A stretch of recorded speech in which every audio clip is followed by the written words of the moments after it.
जाके हमें समझाया गया कि अच्छा ऐसे करके आपको क्लोक उतारना है एंड बिल्कुल ही मतलब एकदम ऐसी फीलिंग आई, लार्जर देन लाइफ फीलिंग, बहुत मज़ा आया। लोगों को बहुत एनजाइटी हो रही थी, कह रहे थे यू नो मेरे को मम्मी से एक दिन बात करने दो, पर कह रहे थे नहीं सॉरी नहीं हो सकता, लोग रोने वोने लग गए। So it was very like anxiety craze, मैं बता ही नहीं सकती, एक अलग सी दुनिया थी। तो वेरी वेरी स्ट्रैटेजी ज़्यादा होएगा और हमें एक स्ट्रैटेजिस्ट चाहिए, एक वर्ल्ड क्लास स्ट्रैटेजिस्ट चाहिए जो हम बाकी शोबिज लोगों के बीच में छोड़ देंगे। तो so they found poker players right, because it's a mind sport. Karan Johar, are you serious? कुछ भी मतलब एकदम सस्पेंस बना के रखा हुआ था। किसी को भी कोई एडवांटेज नहीं दिया गया, पर बाकी लोग शोबिज से हैं तो बात फैलती है, उनके लिए शायद पता होगा, पर मेरे को कुछ नहीं पता। तो कैसी हैं आप निकिता जी? बहुत अच्छी हूँ, लाइफ में बहुत यूनिक चीज़ हो रही है, I am very excited. The trailer traitors. Launch तो हो चुका है। हाँ जी। ट्रेलर बहुत ही ऑसम है, आपने भी देखा ही होगा एंड बहुत ही ग्रैंड लॉन्च हुआ। मूवी आपने देखा जैसा स्टोरी, सो बताइए कैसा रहा एक्सपीरियंस ट्रेलर लॉन्च के ट्रेलर लॉन्च हमने भी एक्सपेक्ट नहीं किया था कि ऐसा सेट बनाया होगा यहाँ वहाँ पे यशर स्टूडियोज़ में, इतना ग्रैंड लॉन्च होएगा कि हमें वहीं जाके हमें समझाया गया कि अच्छा ऐसे करके आपको क्लोक उतारना है एंड बिल्कुल ही मतलब एकदम ऐसी फीलिंग आई, लार्जर देन लाइफ फीलिंग, बहुत मज़ा आया। एंड शूटिंग जो कि बहुत ही ब्यूटीफुल प्लेस जैसलमेर। हाँ जी। बताइए कि कैसे रहे एक्सपीरियंस शूटिंग का ओवरऑल? हाँ, सो देखिए ट्रेटर्स के जो थीम है ना वो एकदम रॉयल ग्रैंड। तो वहाँ पे हमने एक पैलेस होटल में हम रुके हुए थे, एकदम पैलेस वाली ग्रैंड फीलिंग थी और एकदम जैसे हवेलियों में शूटिंग हो रही है, ऐसा ऐसी वाइब उन्होंने बना के रखी हुई थी। और हमें वहाँ जाने से पहले ना हमें बताया गया था कि क्या लोकेशन है, कि हमारे होस्ट करण जौहर रहेंगे, हमें ये भी नहीं बताया था शो में क्या होने वाला, नहीं पता था। बिल्कुल suspense reality show, captive reality. हमारे फ़ोन्स ले लिए गए थे, उन्होंने कहा था फिल्मिंग रहेगी 2 हफ्ते की, और 2 हफ्ते हमारे पास अपने फ़ोन्स भी नहीं थे। हमें बाकी कंटेस्टेंट्स के साथ इंटरैक्ट करना भी अलाउड नहीं था। और मैं फ़ोन्स ये नहीं कि फिल्मिंग ख़त्म हो गई रात को होटल रूम गए तो फ़ोन वापस चेक कर लिया, नहीं, शुरू जिस दिन गए उस दिन दे दिया और जब तक एलिमिनेट नहीं हुए तब तक उन्होंने फ़ोन रखे हुए थे। 2 हफ्ते तक जब भी एलिमिनेट हुए, हाँ, पर 2 हफ्ते का टाइम लाइन था 2 यार। हफ्ते तक विदाउट सेल फोन। एग्जैक्टली। कैसे चल रही थी आपकी ज़िंदगी बिना सेल फोन की? अरे क्या बताऊँ, मैं तो काफ़ी खुश थी क्योंकि मैं बिजनेस बैकग्राउंड से हूँ, तो मेरे को लगा हाँ शांति। बट ऑनेस्टली एक वाईफाई नहीं था, इंटरनेट नहीं, कोई गैजेट्स नहीं, सेलफोन नहीं, बाकी किसी से बात करना अलाउड नहीं। कैमरा के सामने जितनी बातें कर लो, पर गेम के बारे में तो एकदम से वहाँ पे ना एकदम डार्क पैनिक वाला एनजाइटी वाला माहौल हो गया था कि लोगों को बहुत एनजाइटी हो रही थी, कह रहे थे मेरे को मम्मी से एक दिन बात करने दो, पर कह रहे थे नहीं सॉरी नहीं हो सकता, लोग रोने वोने लग गए। So it was very like anxiety craze, मैं बता ही नहीं सकती, एक अलग सी दुनिया थी। तो वेरी वेरी डिफरेंट था। बिजनेस फैमिली से हैं आप, तो ट्रेडर्स तो बहुत ही हाँ। तो बहुत सारे सवाल आपसे पूछे गए होंगे, कौन है आपका ट्रेडर्स, किससे आपको ट्रेडर्स होता है, तो थोड़ा सा कुछ बताइए जरा हाँ। ट्रेडर्स के बारे में। नहीं, मैं एक्चुअली बिजनेस फैमिली से नहीं हूँ, मैं बिजनेस में हूँ। मेरे पापा एयरफोर्स में थे, मेरी मम्मी टीचर थी, तो I am very regular middle class background, but I am in business, I am in the poker business. ये गेमिंग होती है, स्किल। देखा है मैंने। हाँ जी। मैं उस पे भी आऊँगा। हाँ, तो तो स्किल गेमिंग की बैकग्राउंड। तो ट्रेटर्स एक ऐसा गेम है जिसमें साइकोलॉजी का यूज़ होता है। मैं बाकी रियलिटी शो के नाम नहीं लूँगी, पर जो आजकल के रियलिटी शो है उनमें गालियाँ होती हैं, तूने ऐसे कैसे सोच लिया, and people are very toxic. तो वैसा ड्रामा है, पर गेम के रूल्स के विद इन ड्रामा है। There is no, it is not, it is intelligent, psychological, suspenseful, एकदम इंटेलिजेंट गेम शो है। तो आजकल की जो ऑडियंस है ना वो इंटेलिजेंट हो चुकी है, लाइक उनको भी मज़ा नहीं आ रहा लोगों की चिड़पिड़ सुनने में, like they also want something that is interesting, that is challenging, उनको भी सस्पेंस होए कि अभी नेक्स्ट क्या होने वाला है। So that is why Traitors is going to be very unique, and that is why my background is going to be very helpful for me. सो पोकर्स खेलते खेलते ये शो आपको मिला या Yeah. इस शो के लिए आपने कुछ लाइक ऑडिशन दिया, कुछ फोन घुमाए, No. क्या कुछ कैसे मिला ये क्या? तो एक्चुअली मेरे को अमेजोन प्राइम ने कांटेक्ट किया, मेरे को कोई आइडिया नहीं था, हाँ मेरे को कोई आइडिया नहीं था शो के बारे में। मेरे को सीधे अमेजोन प्राइम से फ़ोन आया, उन्होंने कहा हम एक पोकर प्लेयर ढूंढ रहे हैं क्योंकि ये गेम होएगी स्ट्रैटेजी की, ड्रामा भी होएगा पर ड्रामा कम होएगा, स्ट्रैटेजी ज़्यादा होएगा, और हमें एक स्ट्रैटेजिस्ट चाहिए, एक वर्ल्ड क्लास स्ट्रैटेजिस्ट चाहिए जो हम बाकी शोबिज़ लोगों के बीच में छोड़ देंगे। तो so they found poker players right because it's a mind sport. तो this is going to be a psychological game, mind game. इधर लोगों को धोखा देना है, इधर लोगों को बिट्रे करना है, ट्रस्ट कैसे इस्टेब्लिश करना है और ट्रस्ट कब तोड़ना है। जैसे मतलब हर स्माइल के पीछे एक धोखा है और हर खामोशी के पीछे एक चाल, so it is a very interesting game. And so मेरे को उनको चाहिए था कि कोई एक वर्ल्ड क्लास स्ट्रैटेजिस्ट, कोई स्ट्रैटेजी गेम खेलने वाला कोई आए। तो उन्होंने मेरे साथ इंटरव्यू किया, पर बहुत राउंड्स हुए इंटरव्यू के, एक नहीं दो नहीं, बहुत मेजर्ड राउंड थे।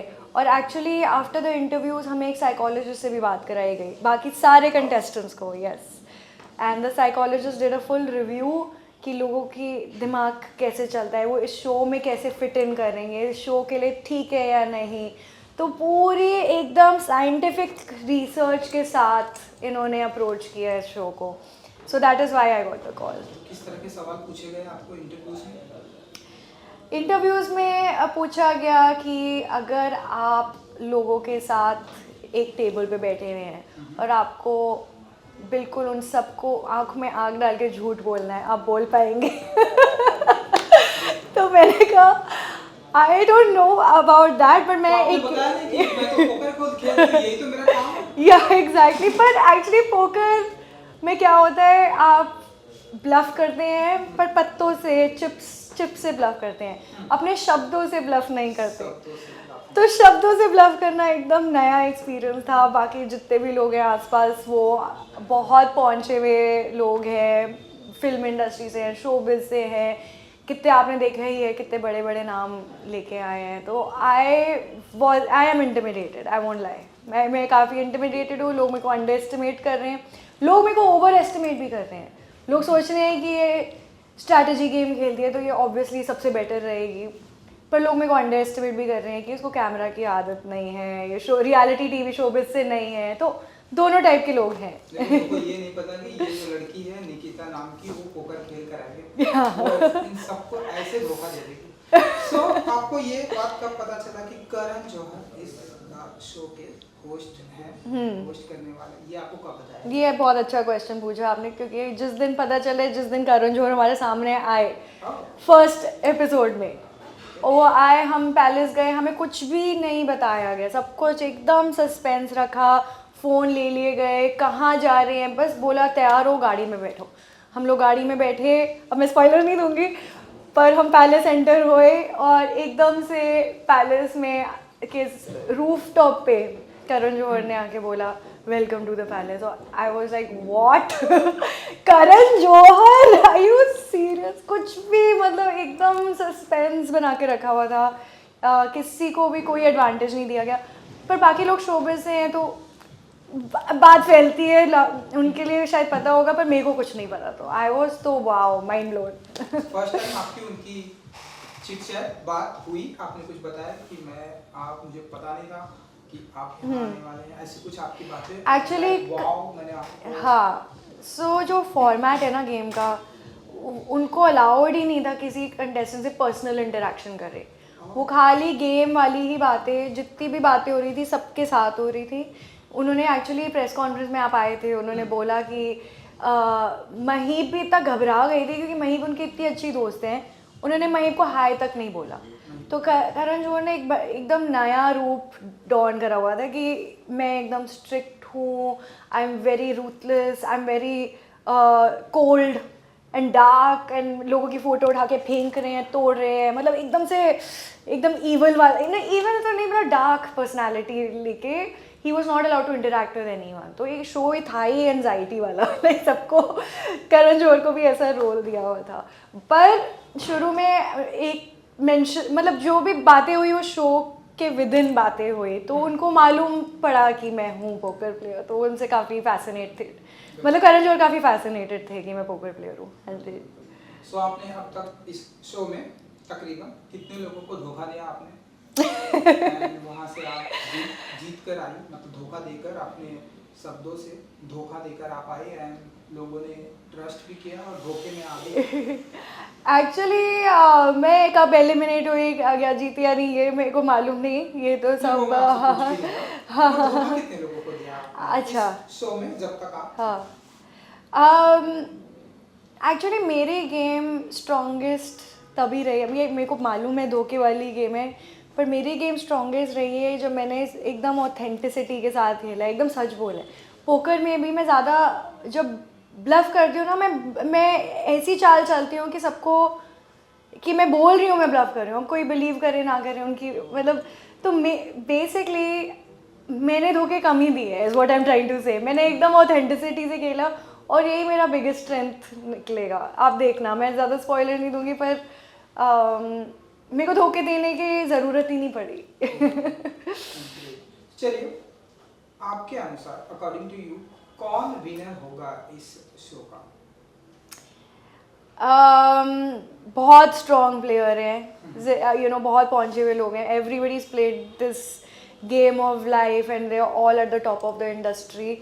बहुत शातिर प्लेयर्स हैं, जैसे मैंने कहा, मैंने आज तक ब्लफ खाली चिप से की है, शब्दों से नहीं की है, पर ये लोग रोज़ शब्दों से करते हैं, एक नया कैरेक्टर रोज़ कोई ना कोई शो में या टीवी रियलिटी एड्स फिल्म, वो रोज़ अपने शब्दों से करते हैं, तो बहुत पहुंचे हुए प्लेयर्स हैं। आई थिंक काफ़ी स्ट्रॉन्ग प्लेयर्स हैं, जैसे आपने कहा करण कुंद्रा, वेरी स्ट्रॉन्ग। रफ्तार के लिए मेरी बहुत रिस्पेक्ट है, मैं उनको काफ़ी टाइम से फॉलो करती हूँ, वो जैसे उनकी एटीट्यूड है, हाउ ही अप्रोचेस लाइफ, बहुत जेन्युइन पर्सन है। सो या sorry, okay okay okay okay sorry. रफ्तार को आप बहुत फॉलो करती हैं? हाँ, वो बहुत स्ट्रॉन्ग पर्सनालिटी है and let's see, Mahip is very good, उनको आता है रियलिटी शो में कैसे शाइन करना है, so very very strong players are there. बिल्कुल। एंड नाउ निकिता जी, आपसे अब आगे बहुत सारे सवाल पूछे जाएंगे कि अब आपने पोकर खेला, नाउ आप डेटर्स में हैं, एंड नाउ अब आपकी हिंदी फिल्म इंडस्ट्री में धीरे धीरे एंट्री हो रही है। तो आप बताइए कि अब क्या हम आपको फिल्मों में देखेंगे, म्यूजिक वीडियो में देखेंगे, एक्टिंग में देखेंगे, क्या कुछ करते हुए देखेंगे नेक्स्ट, एंड क्या कुछ आपका नेक्स्ट पाइपलाइन में प्रोजेक्ट है? एक्चुअली इतना नया है, this is such a big new development कि मैंने ऐसा सोचा ही नहीं कि नेक्स्ट क्या रहेगा। मैं गेम खेलने आई, बाकी लोग ड्रामा करने आए, मैं गेम खेलने आई, ठीक है। तो अब मज़ा आया एंड काफ़ी कनेक्शंस हो गए, काफ़ी फ्रेंडशिप्स हो गए, तो लेट्स सी व्हाट हैपेंस। अभी कोई ऐसे प्लान नहीं है, but who knows. Favourite actor Kareena Kapoor. अच्छा, ये जो इसमें शो में शो में भी बता सकते हैं। करीना कपूर तो आपने आपका लाइफ टाइम फेवरेट एक्टिंग बता दिया, ओके। शो में भी बता सकते हैं। शो में फेवरेट एक्टर उर्फी ने अच्छी एक्टिंग करी है बहुत। या बहुत ही धोखा दिया है लोगों को शब्दों से, यस। या and favourite actor in male, female तो आपने बता दिया करीना कपूर। अच्छा, मेल फेवरेट एक्टर रहेंगे Aamir Khan, yes. Great. And क्योंकि मैंने देखा है सोशल मीडिया पे भी आपकी फैन फॉलोइंग बहुत ही अच्छी है, लोग बहुत ही आपके सारे अपकमिंग प्रोजेक्ट का बहुत ही बेसब्री से इंतज़ार रहता है। टेटर्स के भी बारे में बहुत सारी बातें हो रही हैं, पोकर्स के भी बारे में बातें हो रही हैं, तो अपने फैंस के लिए निकिता जी क्या कुछ कहना चाहेंगी टेटर्स को लेकर? मैं फैंस के लिए यही कहना चाहूँगी कि मैं इंडस्ट्री के बाहर से हूँ, बट आई थिंक आप भी बाहर से हैं, ओके, हाई फाइव। मैं इंडस्ट्री के बाहर से हूँ, बट मेरे को जो लोग अंडर एस्टिमेट कर रहे हैं, आई थिंक यही मेरा बिगेस्ट एडवांटेज है। जो आपको कभी भी लाइफ में अंडर एस्टिमेट कर रहे हैं, आप उसको अपनी स्ट्रेंथ बनाओ। वो आपको जब नोटिस ना करें, you rise on the top and never be scared of being underestimated, because that actually gives you the power to fight the hardest. You have the most to prove, and they will never know what's coming when you rise ahead of them. That's my advice to all the pals.